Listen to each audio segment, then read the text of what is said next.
Namaste, welcome to Bhavna's kitchen. Let's make super soft Sukhdi, which is known as papri. Grease the tray with oil and keep aside. To prepare Sukhdi, also known as papri, we need 1 cup of ghee, 1 cup of gur, 2 cups of atta, wheat flour, and a tablespoon of sesame seeds. To prepare Sukhdi, take a heavy bottom pot, and into the pot take a cup of ghee, clarified butter. Cook Sukhdi on a low to medium heat. Initially I turn on the stove on a high heat, but as ghee started melting, I reduced the heat on a low to medium now. And so now we're going to cook the Sukhdi on a low to medium. Very important. And preferably take the non-stick pan or the pot so that Sukhdi do not stick into the pot. Ghee is melted. Ready to add flour. 2 cups of flour in it. And take the wooden spoon, which is better to stir the Sukhdi. When we add gur, we will need to stir the Sukhdi really well, and if we do not have a good spatula, it will be very difficult to mix gur with flour and ghee. So be sure to take hard spatula. Your mixture should be loose like this. That much amount of ghee we need. It seems like a lot of ghee, but once we add gur will absorb a lot of ghee as well. So just keep that in mind. And if you have enough ghee, it helps to roast the flour really well as well. So now the key is to cook the flour really well until the raw taste of flour is gone. The mixture will start releasing the aroma of a cooked flour, and it will also change the color slightly to pink, kind of a like a sunara color जैसे कहते हैं India में. So just wait until and cook until it changes the color slightly and keep stirring. Be sure to use desi gur and not any other variety, because this makes the best soft papri, and preferably shredded gur so that it melts faster and it gets mixed with the Sukhdi quickly without any issue. As the flour gets cooked, ghee will start oozing out. You will also feel that the mixture gets lighter and fluffier, as you can see. Initially when you stir, it feels heavy on spatula, but as the flour gets cooked, it just becomes so much lighter. So it's been about 8 minutes. The flour has been cooking, but I feel like I want to cook a little bit more. So I'm going to continue cooking a couple of more minutes. But as soon as you see that it's starts changing color quickly, you don't want to wait. Just go ahead and remove from the stove, and do not add jaggery immediately. I wait for about 5 minutes once I remove the pot from the stove top. So basically you turn off the stove and then add jaggery later in about 4 to 5 minutes to get that soft texture of Sukhdi. If you cook jaggery a bit even, it gets hard, and the harder you want your papri, you can just cook with the gur. But if you want soft papri, don't add jaggery while the stove is still on and while the mixture is still super hot. So just wait for about 5 minutes before adding gur. So if you keep all these tips in mind when you're making papri, it is so much easier to prepare the Sukhdi the way you want. And trust me, this recipe is the easiest recipe you can prepare anytime. And since I like a warm gaur papdi, like a warm sukhdi, I just prepare like a very small amount of gaur papdi, and it takes like, it can be done under like 15 minutes. It's that quick and easy.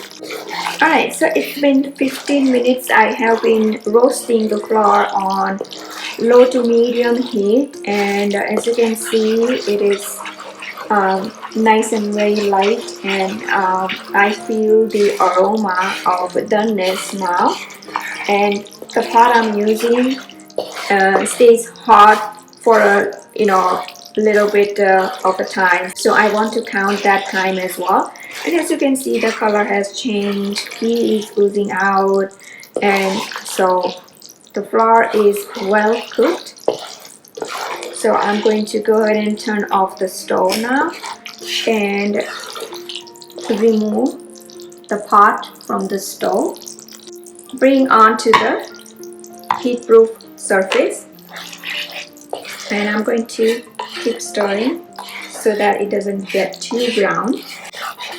And I'm just going to wait for about 2-3 minutes actually before I add jaggery. So I'm going to continue stirring. Alright, so it's been 2 minutes. I have been stirring, and you don't have to keep on stirring. I just want to make sure that the mixture does not discolor, like, and doesn't get too brown. Now, don't wait too long, otherwise you will have a hard time mixing the gur. So I'm going to add gur now. Alright, so now it's exercise time. Just mix jaggery really well, as quickly as you can. If it doesn't melt easily, then you may have to put the pot on the stove again, but just try your best to mix it. And if you keep on mixing, you will realize that the jaggery will start melting. As you can see, the color of the gaur papdi depends on the type of gaur you use, so that's why I recommend to use the desi gaur with a darker color. As you can see, the mixture is absorbing now all the ghee, and it wasn't that bad to mix gur in the mixture. And as you can see, it's getting nice color, the perfect soft gaur papdi. If you eat this like a garma garam, when it is nice and warm, oh my god, it's like a melt in your mouth. But don't wait too long now. We're gonna set it. So here is our tray, and bring all the mixture into the tray. If you want to add almond meal, you can add when you add jaggery. That is what I normally do. I love badam sukhdi. And now spread evenly into the tray.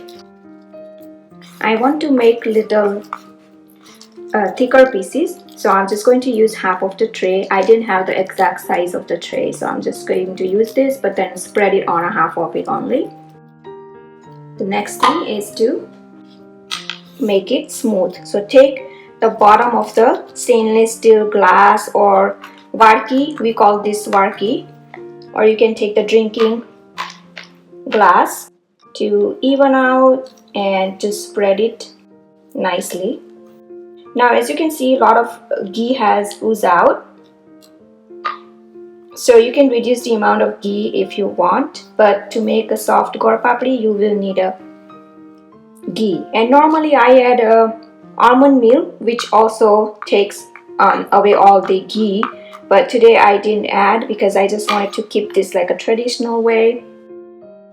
Let it cool now, and at the same time I'm going to sprinkle sesame seeds and press them in.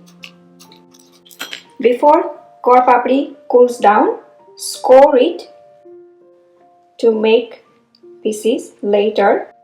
Once the gaur papdi is set, it will be hard to make the pieces out of it. So just go ahead and mark it, and you can cut however you like, square, diamond shape.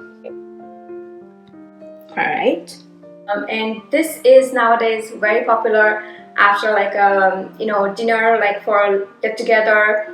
Fresh sukhdi is prepared and served nice and warm, and it's an amazing moment. Tastes so great when you make it fresh, like a garma garam sukhdi.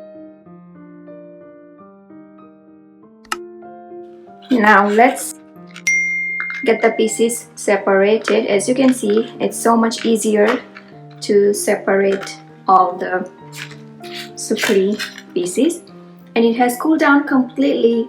And let me show you how soft it is still, as you can see.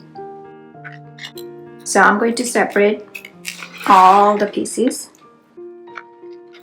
You can decorate with some rose petal or just simply keep as it is. And I like my sukhdi nice and warm. Melt in the mouth, soft. I hope you enjoyed watching this video making of soft sukhdi. Please do like and comment below, and don't forget to subscribe to my channel for new videos every week. You can visit my website bhavnaskitchen.com for new recipe tips, tricks and ideas in the kitchen. You can follow me on Facebook, Twitter, Instagram. Pinterest. Bhavna's Kitchen is everywhere. You can download Bhavna's Kitchen app totally free on your iOS, Android and many other mobile devices. You can watch me on a big TV screen using Roku, Amazon Fire or YouTube app itself. Thanks for watching and see you soon.